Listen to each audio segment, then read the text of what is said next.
أعوذ بالله من الشيطان الرجيم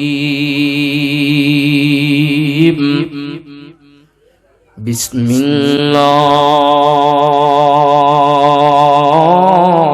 الرحمن الرحيم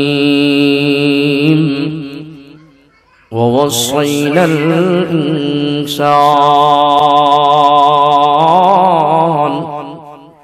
বিওয়ালিদাইহি মহান রব্বুল আলামিন আজ থেকে 1450 বছর পূর্বে জিবরিল আমিন আলাইহিস সালামের মাধ্যমে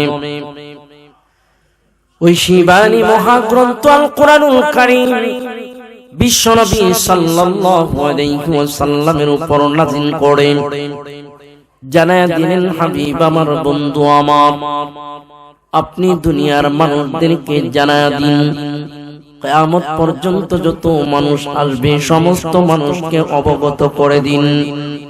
ওয়াসাইনাল ইনসান,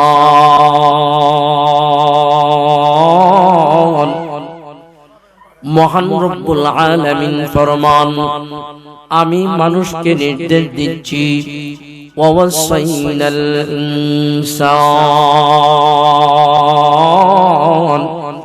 আমি বনি আদমকে আদেশ করছি। ووصينا الإنسان, আল্লাহ বলেন আমি মানুষকে হুকুম করছি বিওয়ালিদাইহি, তারা যেন তাদের পিতামাতার খেদমত করে। জোরে জোরে বলেন সুবহানাল্লাহ।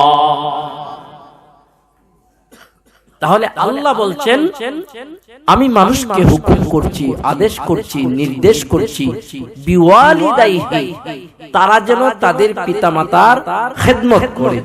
তাহলে আমি আপনাদের কাছ থেকে আবার উত্তর জানতে চাই, পিতামাতার খেদমতের হুকুম কার? আরো জোরে বলেন কার? জবান খুলে বলেন কার? কিন্তু আজকে আমরা আল্লাহর হুকুম, অন্যান্য হুকুমগুলোকে ঠিকই আল্লাহর হুকুম মানি এবং ভয় পাই, কিন্তু মা বাবার ক্ষেত্রে অনেক সন্তানরা উদাসীন। জোরে বলেন ঠিক কিনা?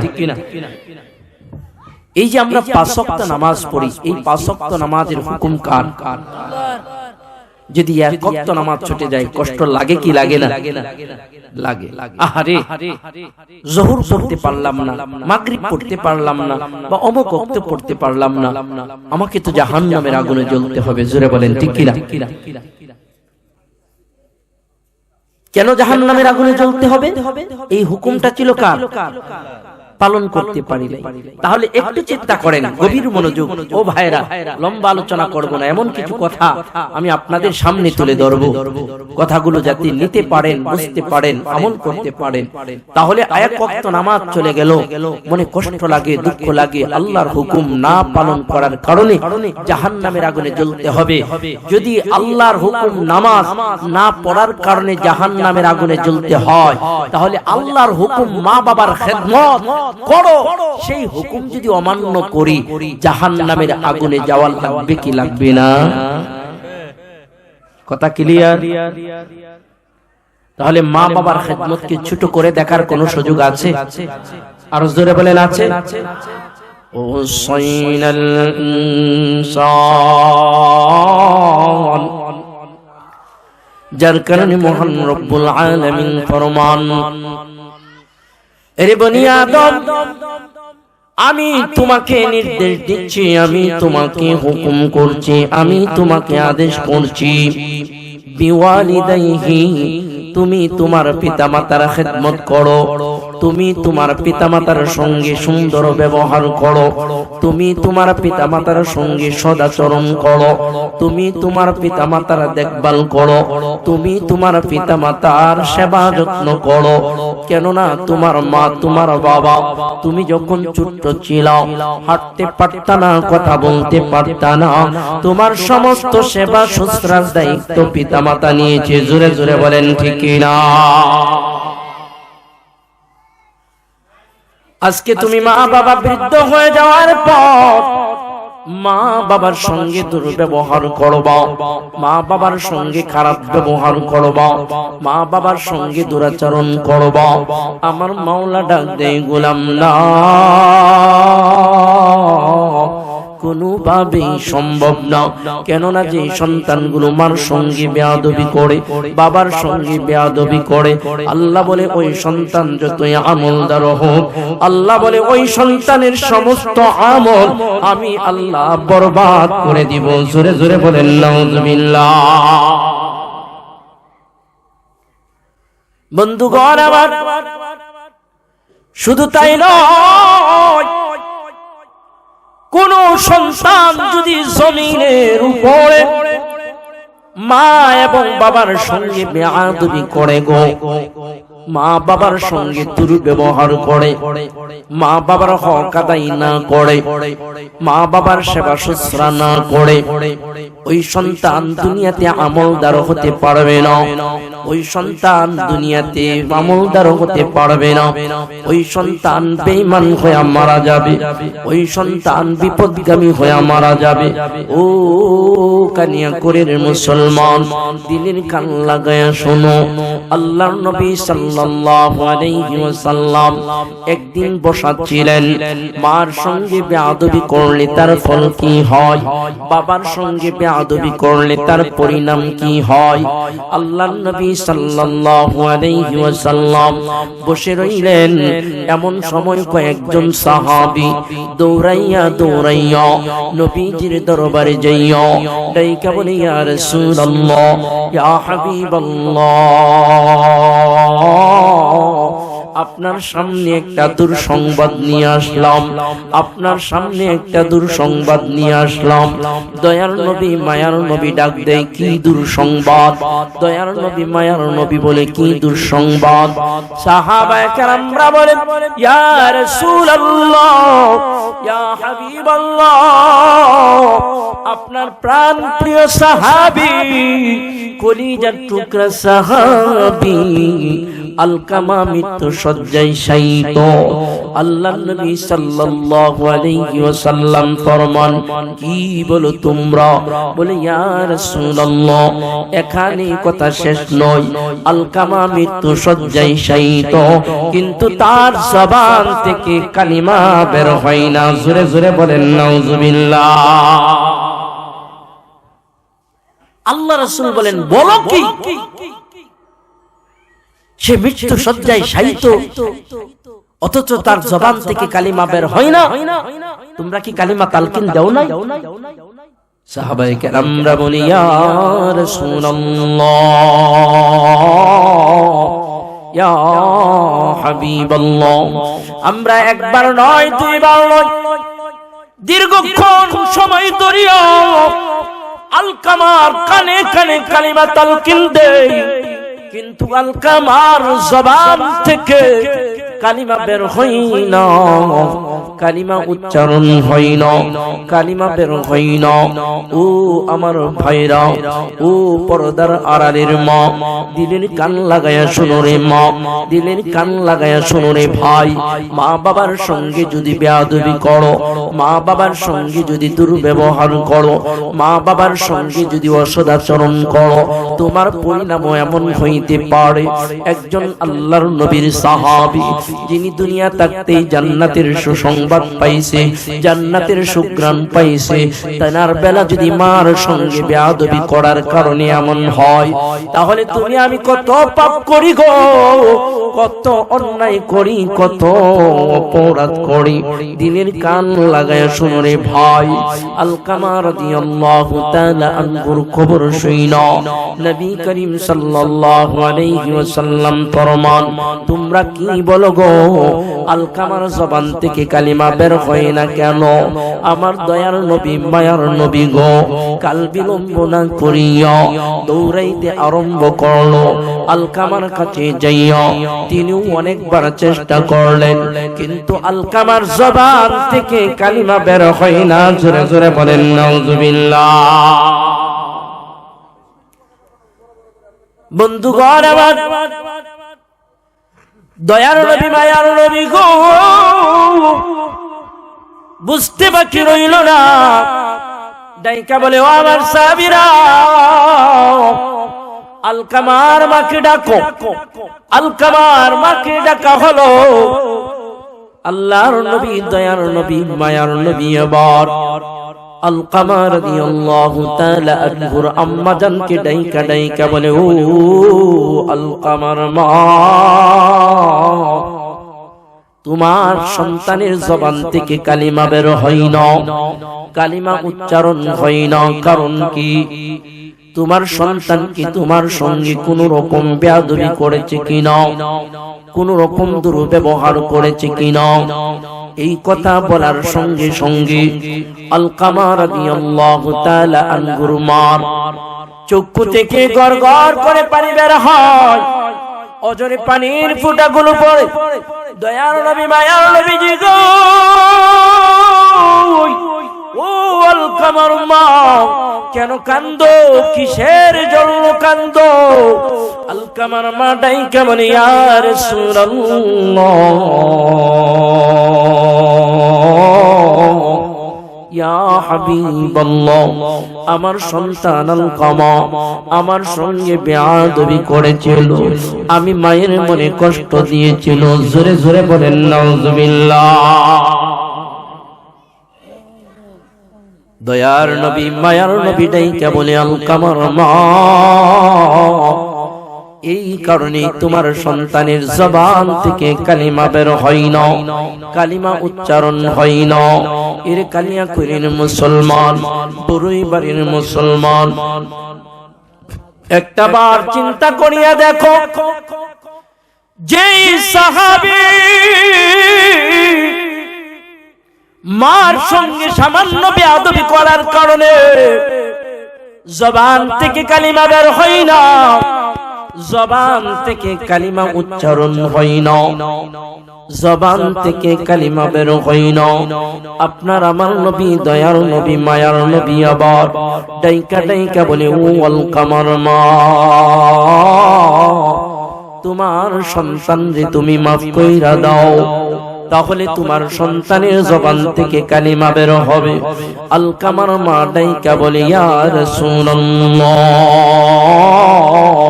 না না না না, আমি আমার সন্তান রে মাফ করতে পারবো না। কেননা আমি মায়ের মনে এত কষ্ট দিছে, আমি মায়ের কলিজাটা জাজরা হয়ে গেছে, এই কারণে আমি আমার সন্তান রে মাফ করতে পারবো না। আলকামার মারে ডাইকা বলে, আল্লাহর নবী, দয়ার নবী, ও আলকামার মা, যদি তুমি তোমার সন্তান রে মাফ না করো, যদি তুমি তোমার সন্তান রে ক্ষমা না করো, তাহলে তোমার আল্লাহ ক্ষমা করবে না। আর আল্লাহ যদি ক্ষমা না করে, জাহান্নাম ছাড়া কোনো গতি থাকবে না। জোরে জোরে বলেন নাউযুবিল্লাহ। তাহলে আমরা মার মনে কষ্ট দেই কি দেই না? জোরে বলেন, দেই কি দেই না?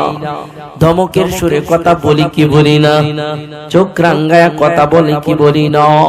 এরে বড়ই বাড়ির মুসলমান, আল্লাহর কসম করিয়া বলি গো, আল্লাহর কসম করিয়া বলি, তোমার কথার দ্বারা যদি তোমার মা কষ্ট পায়, তোমার কথার দ্বারা যদি তোমার বাবা কষ্ট পায়, তোমার মা বাবা যদি দুঃখ পায়, তোমার মা বাবা যদি ব্যথা পায়, তুমি যতই শান্তি চাও না কেন, পৃথিবীর বুকে যতই শান্তির আশা করো না কেন, পৃথিবীতে তুমি শান্তি পাইবা না। জোরে জোরে বলেন ঠিক কিনা? দয়ার নবী, মায়ার নবী আবার ডাইকা বলে, ও আলকামার মা, তোমার সন্তান রে তুমি মাফ কইরা দাও, তোমার সন্তান রে তুমি ক্ষমা কইরা দাও। আলকামার মা বলে, না না, আমি ক্ষমা করতে পারবো না। কেননা আমারে এত কষ্ট দিছে, আমারে এত দুঃখ দিছে, আমার কলিজা এখনো কত শুকাই নাই।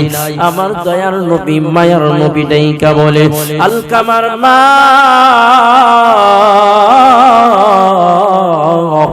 আর যদি যদি তুমি মাফ না করো, আজ যদি তুমি তোমার সন্তানকে ক্ষমা না করো, তাহলে তাকে বেঈমান হয়ে মরতে হবে।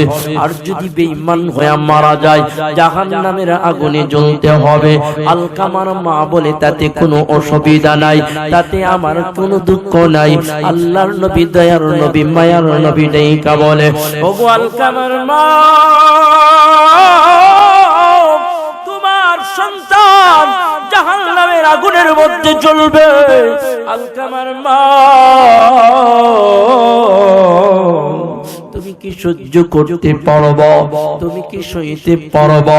আলকামার মা বলে, হ্যাঁ হ্যাঁ পারবো। আমার দয়ার নবী, মায়ার নবী এবং সাহাবায়ে কেরামদেরকে ডাইকা বলে, হিকমতের নবী সাহাবায়ে কেরামদেরকে ডাইকা বলে, উম্মতের কান্ডারি নবী সাহাবায়ে কেরামদের ডাইকা বলে, ও আমার সাহাবায়ে কেরাম, লাকড়ি জোগাড় করো। লাকড়ি জোগাড় করা হলো, আগুন জোগাড় করো। আগুন জোগাড় করা হলো। আল্লাহর নবী, দয়ার নবী আবার বলে, ওই লাকড়িগুলো আগুন দিয়ে ধরায়া দাও।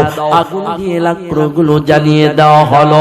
দয়ার নবী আবার হুকুম করলো, ও আমার সাহাবীরা, আলকামাকে ধরিয়া জীবিত অবস্থায় ওই জ্বলন্ত আগুনের মধ্যে ফেলে দাও। জ্বলন্ত আগুনের মধ্যে আলকামাকে নিক্ষেপ করব। মুহাদ্দিসিনে কেরাম বর্ণনা করেন, আল্লাহর নবী, দয়ার নবী, মায়ার নবী যখন এমন করিয়া আলকামা রাদিয়াল্লাহু তাআলা আনহুকে জীবিত অবস্থায় আগুনে পোড়ানোর জন্য সাহাবায়ে কেরামদেরকে নির্দেশ করলো, এমন সময় আলকামার মা ডাইকা বলে, ইয়া রাসূলুল্লাহ, ইয়া হাবিবাল্লাহ, না না না না, আমার সন্তানকে আমার চোখের সামনে পোড়াবেন না। আমার সন্তানকে আমার চোখের সামনে জ্বালাবেন না। আমার দয়ার নবী, মায়ার নবী বলে, কেন গো?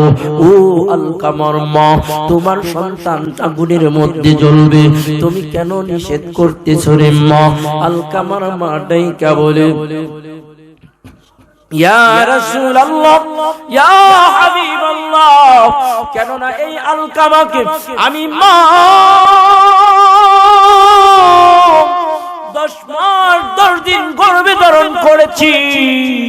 ওই আলকামা যখন আমার গর্ভে এসেছে, যখন গর্ভের বয়স 2 থেকে 3 মাস সময় হয়ে গেছে, আমি আলকামার মা যখন খেতে বসতাম, নাকের ভিতরে গন্ধ করত। যেই মায়েরা সন্তান প্রসব করেছে, যেই মায়েরা গর্ভে সন্তান ধারণ করেছে, ওই মা বলতে পারবে সন্তান গর্ভে যাওয়ার পর কত কষ্ট হয়, সন্তান গর্ভে নেওয়ার পর কত কষ্ট হয়। আলকামার মা ডাইকা বলে, ইয়া রাসূলুল্লাহ, ইয়া হাবিবাল্লাহ, আমি খাইতে পারতাম না, গন্ধ আর গন্ধ হইত, দুর্গন্ধ আর দুর্গন্ধ লাগতো। শুধু তাই নয়, আলকামার গর্ভের বয়স যখন 5 বছরের বেশি হয়ে গেল, 6-7 মাস হয়ে গেল, এমন সময় যখন আমি সারাদিন অক্লান্ত পরিশ্রম করিয়া রাত্রি বেলায় ঘুমাইতে যাইতাম,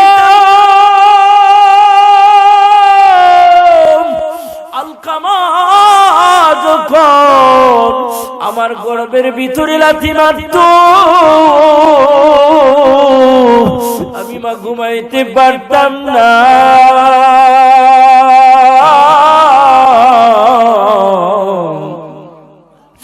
আমি মা ঘুম থেকে লাফ মাইরা উইঠা যাইতাম, পাশেও স্বামী উইঠা যাইত। স্বামী ডাইকা বলতো, বিবি গো, ভয়ঙ্কর কোন স্বপ্ন দেখলাম বুঝি? আমি বললাম, না গো স্বামী, না, ভয়ঙ্কর কোন স্বপ্ন দেখি নাই। তোমার হাতটা আমার হাতে দাও।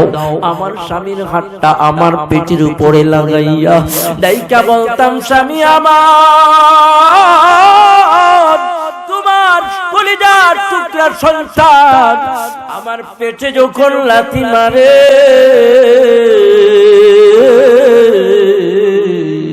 আমি মা ঘুমাইতে পারি না। আমি মার ঘুম ভাঙ্গিয়া যাই। আলকামার মা বলে, ইয়া রাসূলুল্লাহ, এমন করে আমার সন্তানকে গর্ভে ধারণ করেছি। শুধু তাই নয়, এই সন্তান যখন প্রসব করতে যাব, কত মা সন্তান প্রসবের সময় মারা যায়, না জানি আমার মরণ হয় কিনা। তারপর সন্তানের ভালো কামনা করি, তারপর সন্তানের মঙ্গল কামনা করি। এমন করে আমার সন্তানকে আমি প্রসব করলাম। আল্লাহ বলেন, হামালাতহু উম্মুহু ওয়াহনান আলা ওয়াহ, তোমার মা তোমাকে পেটে ধারণ করেছে। শুধু তাই নয়, 2 বছর দুগ্ধ পান করাইছে। খবরদার, খবরদার, ওই মার সঙ্গে চোখ রাঙ্গায়া কথা বলিও না, ধমকের সুরে কথা বলিও না। তারা বৃদ্ধ হলে তাদের সঙ্গে দুর্ব্যবহার করিও না। তাদের যা যা প্রয়োজন হাজত গুলো পূরণ করিও, কেন সন্তান হিসাবে এটা তোমার উপর দায়িত্ব। জোরে জোরে বলেন ঠিক কিনা? আলকামার মা ডাইকা বলে, ইয়া রাসূলুল্লাহ, ইয়া হাবিবাল্লাহ, এই কারণে আমার সন্তান আলকামাকে জ্বলন্ত আগুনে জীবিত অবস্থায় আমার সামনে পুরাবেন না। আমি মা সহ্য করতে পারবো না, আমি মা সহ্য করতে পারবো না। কেন না, তোমার আমার দুনিয়ার মধ্যে আল্লাহ রাসূল, আল্লাহর রাসূলের পরে আপন হলো মা। জোরে জোরে বলেন ঠিক কিনা? প্রাণের মা,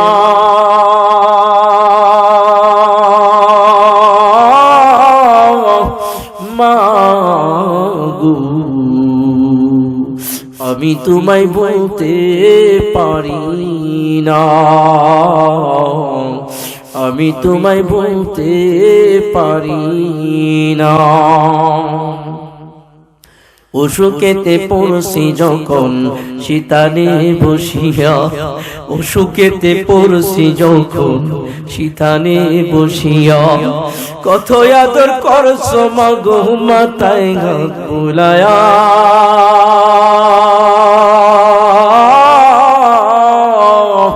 প্রাণের মা, আমি তোমায় বলতে পারি না, আমি তোমায় বলতে পারি না। অসুখেতে পড়ছি যখন শীতানে বসিয়া, অসুখেতে পড়ছি যখন শীতানে বসিয়া, কত আদর করছো মা গো, মাথায় হাত বুলায়া।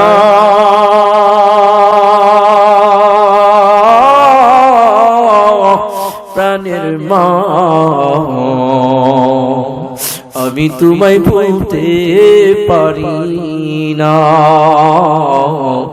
আমি তোমায় বলতে পারি না। এইভাবে আপনার আমার মা আপনার আমার সেবা করেছে। জোরে জোরে বলেন ঠিক কিনা? যেই মারে কেমন করে তুমি চোখ রাঙ্গাও, ওই মায়ের সঙ্গে কেমন করে ধমকের জোরে কথা বলো রে যুবক।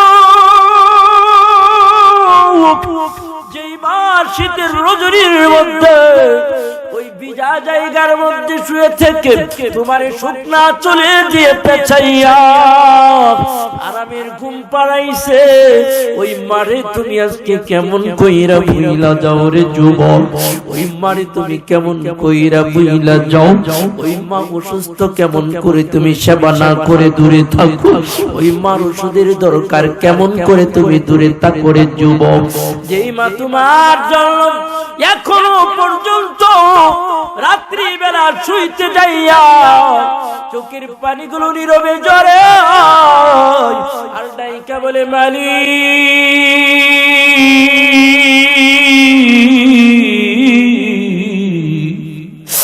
আমার নারী চেরা ধর, যেথায় আছে ভালো রাখো, যেথায় আছে সুস্থ রাখো। এমন করে যিনি দোয়া করে তিনি হলেন তোমার মা, এমন করে যিনি তোমার জন্য কাঁদে তিনি হলেন তোমার মা, তিনি হলেন তোমার গর্ভধারিণী মা। আমার মাওলা ডাক দেই, খবরদার রে যুবক, খবরদার রে বনি আদম, ওই মার সঙ্গে বেয়াদবি করিস না। আমার দয়ার নবী মায়ার নবী উঠাইকা বলে, এরে আমার উম্মত, খবরদার খবরদার, ওই মার সঙ্গে যদি তুমি বেয়াদবি করো গো, ওই মা যদি তোমার প্রতি নারাজ হয়, ওই মা যদি তোমার প্রতি নাখুশ হয়, তুমি নামাজ পড়তে পড়তে কপালে কালো দাগ ফেলাইবা, তাসবিহ গুনতে গুনতে হাতের আঙ্গুলে কর ফেলাইয়া দিবা, রোজা রাখতে রাখতে শুকায়া যাবা, বিন্দু পরিমাণ কোনো লাভ হবে না। জোরে জোরে বলেন ঠিক কিনা? ووصينا الإنسان, এই কারণে আল্লাহ বলে, গোলাম আমি তোমার নির্দেশ দিচ্ছি, বিওয়ালিদাইহি, তুমি তোমার পিতামাতার খেদমত করো, তুমি তোমার পিতামাতার সেবা করো। কেননা দুনিয়াতে যেই মানুষগুলো তোমারে ভালোবাসে, যেই মানুষগুলো তোমারে ভালোবাসে, সবার পিছনে ভালোবাসার পিছনে কিছু না কিছু স্বার্থ থাকে। এই জমিনের উপরে আসমানের নিচে একমাত্র 100 থেকে 100% নিঃস্বার্থ যারা ভালোবাসেন, তিনারা হলো তোমার মা, তিনারা হলো তোমার বাবা, তিনারা হলো তোমার বাবা মা। আল্লাহ বলে, খবরদার খবরদার, ওই মা বাবার সঙ্গে বেয়াদবি করিস না। ওই মা বাবা যদি একটাবার তোর বিরুদ্ধে আঙ্গুল তুলিয়া আমার দরবারে সাক্ষী দেয়, তোর বিরুদ্ধে যদি আমি মাওলার দরবারে একবার মামলা করে, আমি আল্লাহ সরাসরি সেই মামলা সুপ্রিম কোর্টে তুলবো। জোরে জোরে বলেন আল্লাহু আকবার। বন্ধুগণ আমার, বাস্তব একটা উদাহরণ বলি। গত বছর আমাদের নসিমপুর শফিপুর থেকে ভিতরে, অনেক দূরের কথা বলছি না, কাছের কথা বলছি, এমন ঘটনা আমার জীবনে আরো কয়েকটা দেখেছি। আমি মাহফিল করলাম নসিমপুর মাদ্রাসায়, মা বাবা নিয়ে আলোচনা করলাম, মা বাবা সম্পর্কে আলোচনা করলাম। একটা মানুষকে দেখলাম হাউ মাউ করে কাঁদতে। আমি যখন বয়ান থেকে নামলাম, নামার পর স্টেজের মধ্যে আমাকে গলার মধ্যে জড়ায়া দইরা হাউ মাউ করে কান্না কইরা দিছে, আর সারে না। আমি নিচে নামবো সেই সময়টুকু পর্যন্ত আমারে দেয় না। দুইজনে বলছে, ছাড়ো ভাই, হুজুর এখন রেস্টে যাবে, খাওয়া দাওয়া করবে, হুজুর রুমের ভিতরে যাবে, তোমার কোনো কথা থাকলে রুমের ভিতরে বলবা। দুইজনে ওনাকে ছাড়িয়ে দিল, রুমের ভিতরে গেলাম। রুমের ভিতরে যাইয়া আবার পুনরায় আমার পায়ের মধ্যে পড়ে কান্না শুরু কইরা দিল। আমি ডাইকা বললাম, যুবক ভাই কেন কান্দো, কিসের জন্য কান্দো? ওই যুবক ডাইকা বলে, হুজুর আমি একজন হতভাগা সন্তান, পুরা কপালে সন্তান। আমি বললাম, রে যুবক কেমন কি করলাম, যার কারণে নিজেকে নিজে হতভাগা সন্তান বলছো, পুরা কপালে সন্তান বলছো? ওই যুবক বলে, হুজুর আমার নিজের কয়েকটা গাড়ি ছিল, বাড়ি ছিল, এক কথায় ধন সম্পদের অভাব ছিল না, কিন্তু আমার মা অসুস্থ ছিল। আমার মা একদিন আমাকে বলতেছে, বাবা ভালো একজন ডাক্তার যদি আমারে দেখাও, আমি ব্যথার যন্ত্রণা ঘুমাইতে পারি না। মানুষ যখন বয়স্ক হয়ে যায় শরীরে ব্যথা আসে কি আসে না? ওই মা বলতেছে, বাবা আমাকে ভালো একজন ডাক্তার দেখাও, কেননা আমি ব্যথায় ঘুমাইতে পারি না, সারাটা রাত ছটফট ছটফট করে কাটাই, অস্থির অস্থির করে কাটাই। ওই যুবক ডাইকা বলে, হুজুর তখন আমার অন্য একটা পেরেশানি মাথায় কাজ করছিল, অন্য একটা টেনশন ছিল আমার মাথায়। আমি ধমকের শুনে মাকে বললাম, এখান থেকে দূর হও, এমন লাথি মারবো বাড়িতে থাকতে দিয়েছি ঘর থেকে বের করে দিব। জোরে জোরে বলেন নাউজুবিল্লাহ। আমি এই কথা বলার সঙ্গে সঙ্গে আমি তাকায় দেখি আমার মার দুইটা চোখ ভেবে পানিগুলো জোরে ঝরতেছে। আমার মার কিচ্ছু কথা বলে না, আমার মার দ্বিতীয় কোনো কথা বলে নাই। আমার মা তার চোখের পানিগুলো কাপড়ের আসল দিয়ে বুঝতে বুঝতে করে চলে গেল, আমি বুঝতে পারি নাই। আমি আমার কাজ চলে গেলাম, আমি আমার ব্যক্তিগত সেই পেরেশানিতে চলে গেলাম। ওই দিন রাতে অনেক রাত্রে হয়ে গেল, বাড়িতে আসতে পারি না। হঠাৎ করে আমার মোবাইলে আমার বিবি ফোন করলো, তুমি কোথায়? সেই বুড়িটা মারা গেছে, যেই বুড়িটার কারণে রাত্রিবেলা ঘুমাইতে পারি না, ব্যথায় অস্থির চিৎকার করে। আমি তখনও আমার মনের ভিতরে অনুভূতি আসে না, তখনও আমি মনে মনে ভাবলাম ভালোই হইল, যেহেতু ব্যথার অস্থিরতার কারণে আমিও ঘুমাইতে পারি না, বিবিও ঘুমাইতে পারে না, বাচ্চারাও ঘুমাইতে পারে না। এই ভেবে আমি কোন রকম দায়ী সারা, কোন রকম দায়িত্ব নিয়ে সকালবেলা আইসা মার দাফন কাফন এলাকাবাসীকে নিয়ে সম্পূর্ণ করলাম। হুজুর ডাইকা বলে, ওই যুবক চিৎকার করে কান্দে আর ডাইকা বলে, হুজুর আমার মা মারা যাইতে দেরি হইছে, তার একটা সপ্তাহ পার হই নাই। আমার লক্ষ লক্ষ টাকার যেই ইনভেস্ট যেখানে ছিল কোটি কোটি টাকা, সেই কারখানাটা এক রাতের আগুন লেগে আমি নিঃস্ব হয়ে গেলাম। জোরে বলেন আল্লাহু আকবার।